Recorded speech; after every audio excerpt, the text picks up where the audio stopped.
بسم اللہ الرحمن الرحیم۔ مور کو جنت سے کیوں نکالا گیا؟ مور جتنا اب خوبصورت ہے اس سے کہیں زیادہ جنت میں خوبصورت تھا۔ مور کی خوبصورتی پہ سبھی پرندے فدا تھے، لیکن ان سب خوبیوں کے باوجود مور سے ایسی کون سی خطا ہو گئی تھی جس سے اللہ تبارک و تعالیٰ نے مور کو جنت سے نکال دیا؟ اللہ تبارک و تعالیٰ نے جب حضرت آدم علیہ السلام اور اماں حوا کو پیدا فرمایا، اس کے بعد ان کو جنت میں بھیج دیا اور وہ دونوں جنت میں بہت ہی پرسکون رہتے تھے، بہت ہی لذیذ میوے پھل کھایا کرتے تھے، لیکن ایک اناج جس کو کھانے سے اللہ پاک نے انہیں منع فرمایا وہ اناج گندم تھا۔ چونکہ شیطان حضرت آدم علیہ السلام کی وجہ سے جنت سے نکالا جا چکا تھا، اسی وجہ سے شیطان حضرت آدم علیہ السلام سے دشمنی ہو گئی تھی۔ شیطان یہ چاہتا تھا کہ وہ کسی بھی طرح حضرت آدم علیہ السلام کو جنت سے نکال دے اور ساتھ میں اماں حوا کو بھی جنت سے نکال دے۔ جب شیطان کو یہ خبر ہوئی کہ حضرت آدم علیہ السلام کو تمام میوے کھانے کی اجازت ہے لیکن گندم کھانے کی اجازت نہیں ہے، تو شیطان انتقام کی آگ دل میں لیے جنت کے دروازے کے پاس بیٹھ گیا اور 300 سال تک وہاں پر بیٹھا رہا کہ کوئی جنت کے دروازے سے باہر آئے اور شیطان اس سے بات کر سکے۔ ایک دن اچانک سے مور جنت سے باہر آیا۔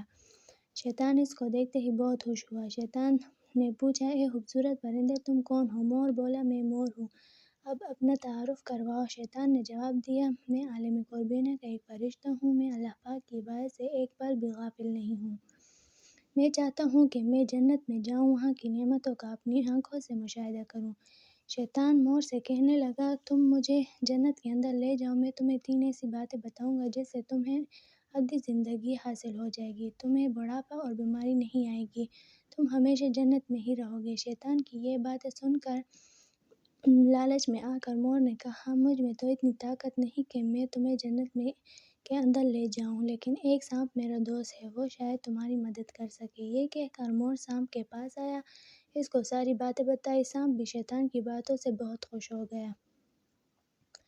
پھر شیطان کو اپنے منہ میں چھپا کر جنت میں داخل ہو گیا اور یوں شیطان اپنی چال میں کامیاب ہو گیا۔ جنت کے تمام نگہبانوں کو یہ معلوم تھا کہ شیطان یہ چال چل رہا ہے اور جنت میں داخل ہو چکا ہے۔ فرشتے شیطان کو جنت سے نکالنے لگے، تبھی اللہ پاک کا حکم ہوا کہ اس کو ابھی تک جنت میں ہی رہنے دیا جائے۔ وہ فرشتے اللہ تبارک و تعالیٰ کے حکم سے رک گئے۔ شاید یہ حضرت آدم علیہ السلام کا امتحان تھا۔ شیطان حضرت آدم علیہ السلام کے پاس اور اماں حوا کے پاس جا کر اپنی محبت کا اظہار کرنے لگا۔ وہ دونوں ہی شیطان کو پہچان نہ سکے، کیونکہ ماضی کے مقابلے میں شیطان کی شکل تبدیل ہو چکی تھی۔ شیطان کہنے لگا کہ میں چاہتا ہوں کہ آپ دونوں ہمیشہ جنت میں اسی طرح زندگی گزاریں، ہمیشہ خوش رہیں۔ حضرت آدم علیہ السلام اس کی بات بہت غور سے سننے لگے۔ شیطان نے کہا، اگر میری بات مان جائیں تو آپ کو جنت کی اور بھی تمام سہولیات مل جائیں گی۔ حضرت آدم علیہ السلام شیطان کے بہکاوے میں آ کر کہنے لگے، یہ کس طرح ممکن ہے؟ شیطان کہنے لگا، ایک گندم کا دانہ اگر آپ دونوں چکھ لیں تو آپ کو ابدی حیات حاصل ہو جائے گی اور آپ جنت میں ہی رہیں گے۔ یہ بات سن کر حضرت آدم علیہ السلام کے دل میں رجعان پیدا ہوا، لیکن ان کے دل میں اللہ کی نافرمانی کا خوف غالب ہو گیا۔ جبکہ اماں حوا شیطان کی باتوں میں آ گئی، جس پر اماں حوا نے حضرت آدم علیہ السلام کو راضی کر لیا۔ پھر اس کے بعد ان دونوں نے اس گندم کے دانے کو چکھ لیا۔ جیسے ہی گندم کا دانہ ان کے اندر گیا تو دونوں کے سطر واضح ہو گئے، جس کے بعد دونوں اپنے اپنے سطر چھپانے لگے اور خوف خدا سے کانپنے لگے۔ اسی دوران اللہ تبارک و تعالیٰ نے فرشتوں کو یہ حکم دیا کہ حضرت آدم علیہ السلام اور اماں حوا کو دونوں کو زمین پر اتار دو۔ حضرت آدم علیہ السلام کو سری لنکا کے قریب نیچے زمین پر پھینک دیا، جبکہ اماں حوا کو جدہ کی سرزمین پر اتارا گیا۔ جن خوبصورت پیروں سے چل کر مور شیطان کو جنت کے اندر لے کر آیا تھا، وہی خوبصورت پاؤں اللہ پاک نے مور سے لے لیے۔